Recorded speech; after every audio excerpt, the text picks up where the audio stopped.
এখন সন্ধ্যা। আকাশে ধীরে ধীরে নেমে আসছিল সোনালি আলো। রান্নাঘরের জানালা দিয়ে পড়া হালকা আলোটা ছড়িয়ে পড়েছে মেঝেতে। মৌসুমী বেগম চুলার পাশে দাঁড়িয়ে আছেন। চুলার আগুনের উত্তাপে তার কপালের ঘাম জমেছে। মেঝেতে বসে থাকা 7 সিদ্ধ আলোগুলো ছোলার কাজে মন দিচ্ছে। এই সময়ে বেজে ওঠে ফোন। রান্নাঘরের তাকিয়ে রাখা ছিল। তীক্ষ্ণ রিংটনে চমকে তাকালেন মৌসুমী বেগম। স্ক্রিনে ভেসে উঠেছে নাম, আরশানের বাবা। এক মুহূর্তের জন্য চোখ মুখে একটা ছায়া নেমে এলো। অতীতের হাজারটা দৃশ্য চোখের সামনে ভেসে উঠল। কিছুটা কাঁপা কাঁপা হাতে ফোনটা ধরেও কিছুক্ষণ তাকিয়ে রইলেন। তারপর একটা দীর্ঘ নিঃশ্বাস ফেলে ফোনটা আবার রেখে দিলেন আগের জায়গায়। ধরলেন না, আরশান মানা করেছে।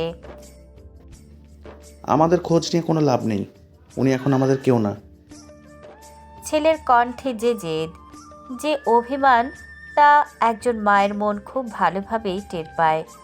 আর এমনটা যে বলেছে তার কারণ আছে। কারণটা খুবই স্পষ্ট। আরশানের বাবা দ্বিতীয় বিয়ে করেছেন।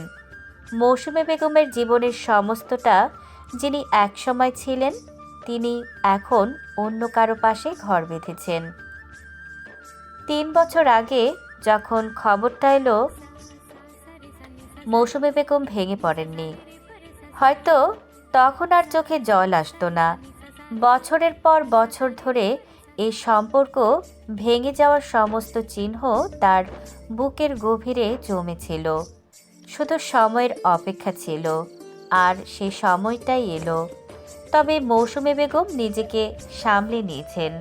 নিজের বাবার দেওয়া ভিটে আর কিছু জমি জমা ছিল তার নামে। সেই সম্পত্তির অর্ধেক দিয়ে 2 তলা একটা বাড়ি বানিয়েছেন। এখন সেই বাড়িতেই থাকেন তিনি, তার ছেলেদের নিয়ে। আশান এখন বড় হচ্ছে, বয়স এখন 19। দেখতে দেখতে ছেলেটা তার বাবার মতোই ফর্সা, লম্বা চওড়া হয়েছে। তবে মায়ের মতো গভীর এবং দায়িত্বশীল। ছোট থেকেই বইয়ের দিকে ঝোঁক ছিল ওর। স্কুলে সবসময় প্রথম। কলেজে উঠে যখন ব্যাচেলর লেভেলের স্কলারশিপের জন্য আবেদন করলো, মৌসুমী বেগম শুধু চুপ করে ওর পাশে দাঁড়ালেন। ভেতরে ভেতরে দোয়া করতেন প্রতিদিন। দোয়া যে কাজে লেগেছে সেটা বোঝা গেল গত সপ্তাহে। ব্যাচেলর লেভেলের স্কলারশিপ পেয়েছেন আরশান। কানাডার একটি বিশ্ববিদ্যালয়ে ভর্তি হওয়ার সুযোগ পেয়েছে সে। পুরো খরচ বিশ্ববিদ্যালয় বহন করবে। সেই মুহূর্তে মৌসুমী বেগম কিছুই বলেননি, শুধু ছেলেকে জড়িয়ে ধরেছিলেন। বুকের মধ্যে এক অদ্ভুত কষ্ট, এক ভয় আর এক তৃপ্তির তীব্র মিশ্র অনুভূতি চেপে বসেছিল। কানাডা এত দূরে, ছেলেটা চলে যাবে, কিন্তু তার ভবিষ্যতের জন্য তো এটাই দরকার। তাই তিনি কিছু বলেন না এখন, বরং প্রতিদিন ছেলের প্রিয় খাবার রান্না করেন, প্রয়োজনীয় জিনিসপত্র গুছিয়ে দেন, যাতে বিদেশে গিয়ে কোনো রকম অস্বস্তিতে না পড়ে। আজও তাই। সাজ আলু ছুলে দিচ্ছে আরশানকে আলুর চপ খাওয়াবেন বলে। ফোনটা আবার বাজে, তবে এবারও তিনি ধরেন না। জানেন, কিছু সম্পর্ক আর কখনোই আগের মতো হয় না। তবে এক নতুন অধ্যায়ের শুরু হতে চলেছে। ছেলেকে নিয়ে তার স্বপ্নও বড় হচ্ছে, নিজের মতো করে। অর্ণব সোফার কোণে গুটিসুটি মেরে বসে আছে। মুখটা কেমন বিবর্ণ, নাক লাল হয়ে গেছে সর্দির কারণে।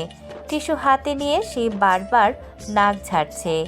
একটা কাশি এসে গেলে গলা চেপে ধরে আওয়াজ না হয়। পাশে ছোট্ট একটা গামলা রাখা, যেখানে ফেলে দিচ্ছে টিস্যুগুলো। তার এখন পড়তে ভালো লাগছে না, শরীরটা ম্যাচ ম্যাচ করছে। সন্ধ্যার নরম বাতাস জানালার ফাঁক দিয়ে ঢুকছে।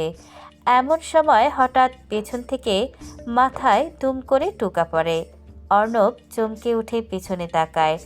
আরশান দাঁড়িয়ে আছে তার পেছনে, হাতে একটা বই। সন্ধ্যা হয়ে গেছে, এখনো বই খুলিসনি? আসছি। অর্ণব মুখটা এমন করে বলল যেন পৃথিবীর সব কষ্ট ওরই হয়েছে। আরশান হালকা ধমকের স্বরে বলল, এই আসছি আসছি করে পড়তেটা বসবি কখন? ওঠ, টেবিলে আয়। আজ কিন্তু ম্যাথ করাবো, আগেই বলে দিলাম। তারপর আরশান কাঁধ ঝাঁকিয়ে বলল, সাজ কই? আমার রুমে।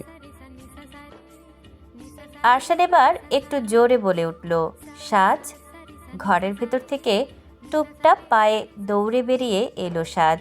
পরনে গোলাপি জামা, চুলে রঙিন ক্লিপ, মুখে মিষ্টি একটা হাসি। সাজ আসতেই টেবিলের চারপাশে গুছিয়ে বসে পড়ে তারা। অর্ণব মুখ ভার করে হলেও খাতা বের করে। সাজ চট করে তার রঙিন পেন্সিলগুলো সাজিয়ে নেয়। আরশান খাতায় লিখে দেয় কয়েকটা অঙ্ক। এমন সময় সাজ খিলখিল করে হেসে ওঠে। মুখটায় টুকটুকে একটা হাসি, চোখে দুষ্টুমি। ছোট্ট আঙুল দিয়ে অর্ণবের দিকে ইশারা করে বলে উঠল, অর্ণব ভাইয়ার নাক থেকে বেলুন বের হচ্ছে। অর্ণব তখন বইয়ের ওপর ঝুঁকেছিল, মুখ গম্ভীর, কপালে ভাঁজ। সে বুঝতেই পারেনি তার নাক দিয়ে একটু সর্দি পড়েছে। সাজের কথায় সে চমকে উঠল, সঙ্গে সঙ্গে মুখ তুলে তাকালো আর ঠাস করে নাক মুছে ফেলল হাতের পাশে রাখা টিস্যু দিয়ে। মুখ গম্ভীর করে তেড়ে আসতে গিয়েও থেমে গেল। আরশানের চোখের ভাষা সে চেনে। ঘন কালো ভ্রু কুঁচকে ঠোঁট শক্ত করে তাকিয়েছিল আরশান। আরশানের সেই চোখ রাঙানিতে অর্ণব মুহূর্তেই ঠান্ডা হয়ে গেল। আরশান এবার সাজের দিকে মুখ ফিরিয়ে গম্ভীর গলায় বলল, এদিক ওদিক না তাকিয়ে পড়ায় মন দে। সাজ মুখ বাঁকিয়ে বলল, আমার মুখ ব্যথা করছে। তাহলে লেখ। সাজ এবার দুহাত টেনে দেখিয়ে বলল। হাতও ব্যথা করছে। আরশান চোখ শুরু করে তাকালো। পড়তে বসলেই তোর শুধু হাত ব্যথা, মুখ ব্যথা, পিঠ ব্যথা শুরু হয়ে যায়। আর খেলার সময় সব একদম ঠিকঠাক থাকে, তাই না? সাজ মুখ নিচু করল, একটু চুপচাপ বসে রইল। তারপর ফিসফিস করে বলল, একটুখানি বিরক্ত লাগে, বইগুলো খুব পচা। আরশান এবার গম্ভীর গলায় বলল, আজকের মতন শুধু এগুলো শেষ কর, তারপর ছুটি। না হলে সারা রাত বসে থাকবি কিন্তু। আমি কিন্তু উঠছি না এখান থেকে। অর্ণব ধীরে ধীরে মুখ গোমরা করে নিজের অঙ্কে মন দিল। সাজও চাপা মুখে লিখতে শুরু করলো। পেন্সিলটা মাঝে মাঝে দাঁত দিয়ে কামড়াচ্ছে। লেখা শেষ করতে হবে, না হলে যে ছুটি পাবে না। তবে লেখায় মন দিতে পারল না সাজ। হঠাৎ একটা টুপ করে শব্দ। চোখ নামিয়ে দেখে তার খাতার ওপর দিয়ে একটা বড়সড় আরশোলা হেঁটে যাচ্ছে। সাজ ভরকে গেল। চিৎকার করে উঠে চেয়ার থেকে লাফিয়ে দাঁড়ালো সে। তার চিৎকার শেষ হওয়ার আগেই সেই আরশোলা উড়ে এসে সোজা সাজের মাথায় বসে পড়ল। সাজ এবার ঠিক কাঁদবে না হাসবে বুঝতেই পারল না। অর্ণব সেই দৃশ্য দেখে হেসেই যাচ্ছে। পেট চেপে ধরে বলল, আরশোলা রনের মাথায় আবার মুখ পড়ে বসেছে। আশান তখন ঠোঁট চেপে হাসি আটকে রেখেছে। সে জানে এখন হাসলে পুরো নিয়ন্ত্রণ হারাবে। তাই সে পরিস্থিতি বুঝে নিজের লাভ তুলে নিতে চাইল। তোকে অনেকবার বলেছি আমায় আর আরশোলা বলে ডাকবি না। এবার তার ফল পেলি তো? আর বলবি? আমি আর বলবো না। অর্ণব আবার হেসে ফেলে। ওই আর বলবে, আবার উড়ে আসবে। সাত ছোট মুখ করে বলল, এখনো কি আছে? তোকে দেখে আরশোলাটা ভয় পেয়েই পালিয়েছে। এখন বস। সাত চারিদিকে একবার নজর বলিয়ে গিয়ে চেয়ারে বসে পড়ল। বুকের ভেতরটা এখনো ধুকফুক করে কাঁপছে। ভয়টা এখনো পুরোপুরি কেটে যায়নি। গোসল শেষে আয়নার সামনে দাঁড়ায় আরশান। ভেজা চুলে আঙুল চালিয়ে নেয় একবার। তারপর হেয়ার ড্রায়ার হাতে তুলে নেয়। ড্রায়ারের হালকা গরম বাতাসে চুলগুলো একে একে শুকিয়ে যায়। এলোমেলো ভেজা ভাবটুকু মুছে গিয়ে ফিরে আসে তার গম্ভীর লুক। শার্টের বোতামগুলো লাগাতে লাগাতে সে আয়নায় নিজেকে একবার দেখে নেয়, তারপর বের হয়ে আসে। করিডোর দিয়ে চলতে চলতে হঠাৎই তার পা থেমে যায় মৌসুমী বেগমের রুমের দরজার সামনে। ভেতর থেকে একটা অদ্ভুত শব্দ ভেসে আসছে। কেউ কিছুর উপর জোরে জোরে চাপ দিচ্ছে। দরজা ভেজানো, তাই নিঃশব্দে ঠেলে সে ঢুকে পড়ে ভেতরে। চোখ পড়ে ড্রেসিং টেবিলের উপরে সাজ বসে আছে। আয়নার সামনে চুপচাপ বসে নিজের মুখে কিছু একটা করছে সে। তার মুখটা অদ্ভুত রকম রঙিন, চোখ দুটোতে গাঢ় কালো কাজল এমনভাবে লাগানো যে মনে হচ্ছে রাগ করে কেউ এঁকে দিয়েছে। গাল দুটো টকটকে লাল, যেন চড় খেয়েছে অনেকগুলো একসাথে। ঠোঁট জোরে গাঢ় লাল লিপস্টিক, ওটাতে যেন এক প্যাকেট লিপস্টিক মেখে রেখেছে। ঠোঁটের বাইরেও ছড়িয়ে গেছে। আরশানের চোখ কপালে উঠে যায়। সে হতভম্ব হয়ে বলে, কি করছিস সাজ? কণ্ঠটা শুনে চমকে উঠে সাজ। গলা শুনে দ্রুত ঘাড় ঘুরিয়ে পেছনে তাকায়। চোখ মুখ ভয়ে ছোট হয়ে আসে। এই মুখের কি অবস্থা করছিস তুই? উফ, নিচে নাম, নিচে নাম। আমি সাজুগুজু করেছি। ধরা পড়ে গেছে। সব মিলিয়ে তার ছোট মুখটা আরও ছোট হয়ে আসে। আরশান হাসি চেপে রেখে তার ছোট্ট হাতটা ধরে টান দেয়, নিচে নামায়। দাঁড়া তুই। বলেই পকেট থেকে মোবাইল বের করে কয়েকটা ছবি তুলে নেয় সে সাজের অদ্ভুত চেহারার। নিচে চল। আরশান হাত বাড়িয়ে দেয়। সাজ নিঃশব্দে তার হাত ধরে। নিচে নেমে ড্রয়িং রুমে আসতেই অর্ণব সোফায় বসে থাকা থেকে সাজকে দেখে হেসে ফেলে। এই, তুই তো একদম ভিত সেজেছিস। সাজ থেমে গিয়ে কোচ হয়ে দাঁড়িয়ে বলে, একদম না, আমি প্রিন্সেস হয়েছি। সাজ মুখ গোমরা করে দাঁড়িয়ে থাকে। ঠিক তখন রান্নাঘর থেকে বেরিয়ে আসেন মৌসুমী বেগম। তার চোখ সরাসরি পড়ে সাজের মুখে। তিনি হঠাৎ থেমে গিয়ে বলে উঠলেন, ইয়া আল্লাহ, সাজ, মুখে এসব কি করেছিস? সাজ এবার হাসি মুখে বলে, আমি সেজেছি ফুপি। ওর মুখটা ধুয়ে দাও। মৌসুমী বেগম হাতের কাপড়টা কোমরে ঠেসে রাখেন। বিরক্তির ভঙ্গিতে বলেন, আয় আয় আমার সাথে, মুখটা আগে ধুয়ে আয়। সাজের বদলে ভূতের রূপ নিয়েছিস। সাজকে মুখ ধুয়ে দিয়ে মৌসুমী বেগম যান আরশানের রুমে। ধীর পায়ে এসে আরশানের ঘরের দরজায় দাঁড়ালেন। আরশান, আসো। মাথা সামান্য ঝুঁকিয়ে বলল আরশান। তখন সে ফোনে কিছু একটা খুঁজছে। মৌসুমী বেগম একটু থেমে বললেন, শোন আরশান, আমি তোর দাদিকে আনতে যাব। বিয়েতে তো ওনার থাকা দরকার। আরশান হালকা মাথা নেড়ে বলল, আমি যাব তোমার সাথে। তোর যাওয়ার লাগবে না, আমি পারবো। মৌসুমী বেগম আবার বললেন, আর দেখিস, সাজ আর অর্ণব যেন সন্ধ্যার আগেই বাড়ি ফিরে আসে। আচ্ছা। মৌসুমী বেগম ঘর থেকে বেরিয়ে গেল। যেতে যেতে প্রায় 1 ঘন্টা লাগবে। তাতে আরশানের দাদি নিজের পছন্দে বউ হিসেবে এনেছিলেন। তবে উনি যোগাযোগ রাখেন তাদের সাথে। বিকেল গড়িয়ে সন্ধ্যা আসছে।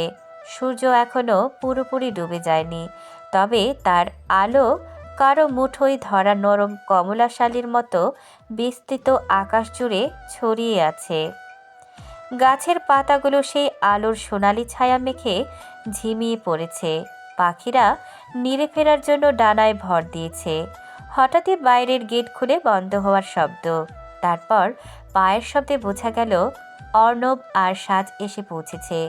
খেলার পর দুজনেই ক্লান্ত। ঘরের দরজা ঠেলে ঢুকেই অর্ণব বলল, আম্মু কই? সাজও পা টেনে টেনে ঢুকে এসে সরাসরি গিয়ে সোফায় গা এলিয়ে দিল। সোফায় বসে থাকা আরশান ফোনে চোখ রেখেই বলল। বাইরে গেছে। অর্ণব কুঁচকে গেল মুখটা। ভাইয়া কিছু বানাবে? খুব খিদে পেয়েছে। আরশান কিছু না বলে উঠে দাঁড়ালো। একঘেয়ে বিকেলটা তার নিজেরও খিদে জাগিয়ে তুলেছে। মোবাইল রেখে সে রান্নাঘরের দিকে হাঁটল, আর তার ঠিক পেছনে নরম পায়ে টুপটাপ করে হাঁটতে লাগলো সাজ। সাজ রান্নাঘরের চৌকাঠে দাঁড়িয়ে পড়ল। ভাইয়া কি বানাবে? আরশান দুষ্টু হাসি এনে বলল। আজকে তোকে আরশোলা রান্না করে খাওয়াবো। সাজ ভ্রুকুচকে তাকিয়ে রইল কিছুক্ষণ, তারপর হঠাৎই বলল। মানে তুমি রান্না হয়ে যাবে? আরশান থ হয়ে গেল। হাতের চামচটা থেমে গেল মাঝপথে। চোখ বড় বড় করে তাকিয়ে থাকলো সাজের দিকে। আর সাজ, সে আর এক মুহূর্ত না দাঁড়িয়ে ছট করে ঘুরে দাঁড়িয়ে দৌড় লাগালো। সাজ, দাঁড়া দাঁড়া, তুই আবার কি বললি এখন? তার আগে সাজ হিহি করে হেসে দৌড়ে পালিয়ে গেছে রান্নাঘর থেকে। পেছনে পড়ে থাকে আরশানের থমকে যাওয়া মুখ। কটমট করে তাকালো দরজার দিকে। দুষ্টুমির জন্য সাজকে ধমক দিতে যাবে ভেবেছিল, কিন্তু সাজ তো দৌড়ে পালিয়েছে। আরশান মাথা নাড়ালো বিরক্ত হয়ে। এইটুকু মেয়ে দিন দিন ভয়ঙ্কর হচ্ছে। সে আর কিছু না বলে রান্নার দিকে মন দিল। গ্যাসে হাঁড়ি চাপিয়ে ম্যাগি স্যুপ ফোটাতে লাগলো। ফ্রিজ খুলে দেখে মাত্র 2টা ডিম আছে। 3 জনের জন্য রান্না করেছে সে। রান্না শেষ হতে একটু সময় লাগলো, তবে গন্ধে ভরে গেল। টেবিলে সাজিয়ে রাখলো 3টা বাটি। ম্যাগি স্যুপে গাজর, ক্যাপসিকাম, কিছুটা পালং পাতা কাটা মশলা দিয়ে ছেড়ে দিয়েছিল, তবে একটায় আস্ত একটা ডিম পড়েছে, যেটা মূলত সাজের জন্য। অর্ণব এসে বসে খেতে খেতে বলল। ভাইয়া ওকে তো পুরো ডিম দিয়েছো। আরশান তার অর্ধেক ডিম দিয়ে দেয় অর্ণবকে। তখন সাজ নিজের বাটি তুলে নিয়ে খানিকক্ষণ তাকিয়ে দেখলো ডিমটা, তারপর তাকালো আরশানের বাটির দিকে। চামচ দিয়ে ডিমের অর্ধেক তুলে দিয়ে আরশানের বাটিতে রেখে দিল। আরশান অবাক হয়ে তার দিকে তাকালো। দিলি কেন? খাবি না তুই? সাজ চোখ ঘুরিয়ে বলল। এত বড়টা খেতে পারবো না। আরশান স্থির হয়ে তাকিয়ে রইল কিছুক্ষণ। এই মেয়েটার মধ্যে যে এতটা খেয়াল করার মানসিকতা আছে, সেটা আগে বুঝিনি। আরশান মাথা নেড়ে বলল। ঠিক আছে, তবে আমি তো ডিম খেলে পরে আবার আমার চুল ধরে টানবি না তো? খেয়ে ফেলো, আমি আবার বড় হয়ে গিয়েছি তো, বলেই সাজ নিজের বাটিতে মন দিল। অর্ণব তখন হঠাৎ বলল। ভাইয়া সাজ বড় হয়েছে কবে থেকে? ও তো এখনো কার্টুন দেখে ঘুমায়। সাজ বলল। কালকে তো তুমি আরসান ভাইয়ার পকেট থেকে টাকা নিয়েছো। অর্ণবের মুখের হাসি মিলিয়ে গেল। আরশান তখন থামিয়ে রাখা চামচটা নামিয়ে রেখে ধীরে ধীরে তার দিকে তাকালো। চোখ দুটো কটমট করে উঠল, গলায় গম্ভীর শীতলতা ভেসে উঠল। তুই আমার পকেট থেকে টাকা নিয়েছিস? কণ্ঠস্বর ভয়ঙ্কর শান্ত, যেমন ঝড়ের আগে আকাশ থাকে। অর্ণব প্রথমে চোখ ঘুরিয়ে এদিক ওদিক তাকালো, তারপর গলাটা খাকারি দিয়ে বলল। না মানে আসলে আমি তো মানে হঠাৎ দেখি মাটিতে পড়েছিল, আমি তো ভাবছিলাম। ভাবছিলি কি? কিন্তু বাকিটুকু আর সে শেষ করতে পারল না, কারণ তখনই সে বুঝে গেল আরশান উঠতে যাচ্ছে। অর্ণব বুঝে গেল, আর এক মুহূর্ত দেরি মানেই রক্ষা নেই। তার চেহারায় একরাশ ভয় জমে উঠল। ও মা বলে চেয়ারের নিচ থেকে পা বের করে সে ছুট দিল বাইরের দিকে। আরশান ধমকে বলল। দাঁড়া তুই, আজ তোর হাত পা ভেঙে দেবো বেয়াদব। কিন্তু ততক্ষণে অর্ণব দৌড়ে বেরিয়ে গেছে। পেছনে শুধু তার ছুটে পালানোর শব্দ আর আরশানের ধমকের সুর ভেসে আসছে।